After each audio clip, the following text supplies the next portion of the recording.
Hello friends, welcome back my YouTube channel study with Surendra. आज हम आप लोगों को प्रकाश का वर्ण विक्षेपण बताएंगे, अर्थात डिस्पर्सन ऑफ लाइट के बारे में बात करेंगे। तो पूरी जानकारी के लिए मेरा पूरा वीडियो अंत तक ध्यान से देखिए, और यदि अभी तक हमारे चैनल को सब्सक्राइब ना किया हो तो सब्सक्राइब जरूर कर लीजिए। चलिए शुरू करते हैं। तो हम सभी लोग जानते हैं कि सूर्य का श्वेत प्रकाश 7 रंगों का मिश्रण होता है। यानी सूर्य के श्वेत प्रकाश में बैंगनी, आसमानी, नीला, हरा, पीला, नारंगी तथा लाल रंग होते हैं। जब सूर्य का प्रकाश किसी प्रिज्म से गुजरता है तो वह अपने अवयवी रंगों में विभक्त हो जाता है। इस घटना को वर्ण विक्षेपण कहते हैं। चलिए इस परिभाषा को अच्छे से समझ लेते हैं।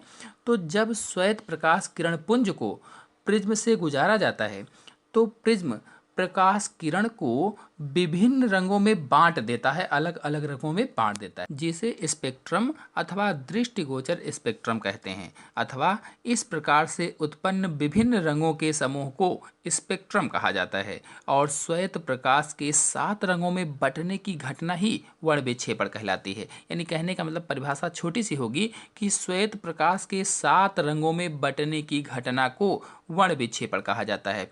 इस घटना को सबसे पहले सर आइजैक न्यूटन ने देखा था। जो सर आइजैक न्यूटन थे, उन्होंने सबसे पहले इस घटना को देखा। बता दें कि सर आइजैक न्यूटन ने प्रिज्म द्वारा प्रकाश का विश्लेषण किया और पाया कि सूर्य का प्रकाश अनेक रंगों के प्रकाश से मिलकर बना होता है। यानी इन्होंने क्या किया कि प्रिज्म लिया और प्रिज्म द्वारा सूर्य के प्रकाश का विश्लेषण किया, और फिर अंत में निर्णय निकला कि जो सूर्य का प्रकाश होता है, ये सूर्य का प्रकाश अनेक रंगों के प्रकाश से मिलकर बना होता है। मतलब आइजैक न्यूटन ने यह देखा कि जब सूर्य के प्रकाश को प्रिज्म से होकर गुजारा जाता है तो प्रिज्म के दूसरी तरफ रखे सफ़ेद पर्दे पर प्रकाश की रंगीन पट्टी बन जाती है। जैसा कि आप लोग चित्र में देख रहे हैं, इस पट्टी या बैंड का एक सिरा लाल व दूसरा सिरा बैंगनी है। यानी स्पेक्ट्रम के एक सिरे पर लाल तथा दूसरे सिरे पर बैंगनी रंग होता है। इनके बीच में असंख्य रंग अविरतता से फैले रहते हैं। अर्थात इन दोनों सिरों के बीच अथवा लाल और बैंगनी रंगों के बीच में असंख्य प्रकाश किरणों का रंग अविरत रूप में बदलता जाता है। तो सामान्यतः हमारी आंखों को कुछ मुख्य रंग ही समूह रूप में दिखाई देते हैं। मतलब बहुत से ऐसे भी रंग होते हैं जिनके नाम हमारे पास नहीं हैं, लेकिन 7 रंग हमें दिखाई देते हैं। चित्र में देखिए, प्रिज्म के आधार की ओर बैंगनी या वायलेट कहा जाता है अंग्रेजी में। फिर इसके बाद आसमानी या गहरा नीला भी आप इसको कह सकते हैं, या जामुनी भी कह सकते हैं, अंग्रेजी में इंडिगो कहा जाता है। नीला या ब्लू, फिर हरा या ग्रीन, पीला या येलो, नारंगी ऑरेंज, और फिर लाल या रेड है। अब देखिए, यदि इन सभी रंगों के अंग्रेजी नामों के पहले अक्षर को लिया जाए, पहले लेटर को लिया जाए, तो अंग्रेजी का शब्द विबग्योर बन जाता है। इस शब्द से इन रंगों के क्रम को याद रखना आसान है।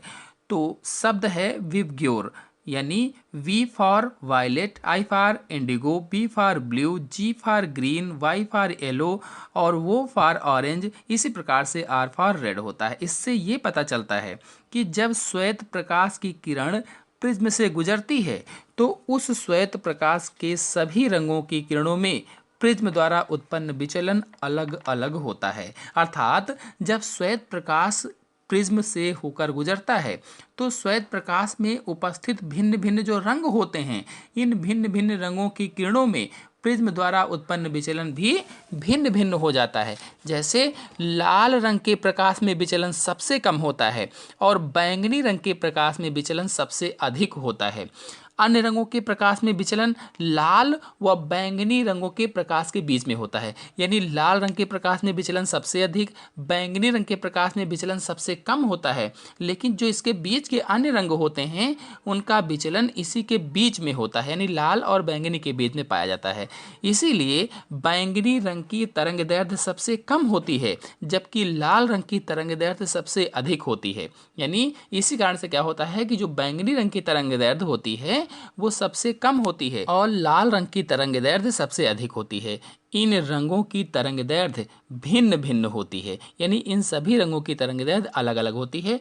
परंतु निर्वात में इनकी चाल समान होती है, यानी 3 × 10⁸ मीटर पर सेकंड ही होती है। तो भिन्न भिन्न, जैसे हम बता दें आपको, लाल या रेड को देखा जाए तो इसकी तरंगदैर्घ्य एंगस्ट्राम में यहाँ पर दी है 7800 एंगस्ट्राम से 6400 एंगस्ट्राम तक। ऐसे ही ऑरेंज या नारंगी के लिए 6400 से 6000 तक है। ऐसे ही पीले के लिए 6000 से 5700 एंगस्ट्राम।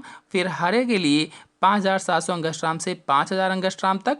ऐसे ही नीले या ब्लू के लिए 5000 एंगस्ट्राम से 4600 एंगस्ट्राम तक होती है। और जामुनी या इंडिगो के लिए 4600 एंगस्ट्राम से 4300 एंगस्ट्राम तक होती है। और ऐसे ही वायलेट या बैंगनी के लिए 4300 से 4000 एंगस्ट्राम तक तरंगदैर्घ्य होती है। तो ये एंगस्ट्राम में तरंगदैर्घ्य थी, जो मैंने बताया अलग अलग रंगों की अलग अलग होती है। न्यूटन के बाद विभिन्न अन्वेषकों ने यह भी पता लगाया कि सूर्य का प्रकाश केवल लाल रंग से बैंगनी रंग तक ही सीमित नहीं है, बल्कि लाल रंग से ऊपर तथा बैंगनी रंग से नीचे भी काफ़ी विस्तार तक फैला हुआ है। यानी केवल इन्हीं दोनों रंगों तक सीमित नहीं है, जबकि इससे ऊपर और नीचे काफ़ी विस्तार तक फैला हुआ है। इन्हें प्रकाश न कहकर क्रमशः अवरक्त विकिरण कहा और पराबैंगनी विकिरण कहा, अल्ट्रावायलेट रेडिएशन से बोला है। तो ये अदृश्य या इनविजिबल विकिरण हैं जो आँख से दिखाई नहीं देते।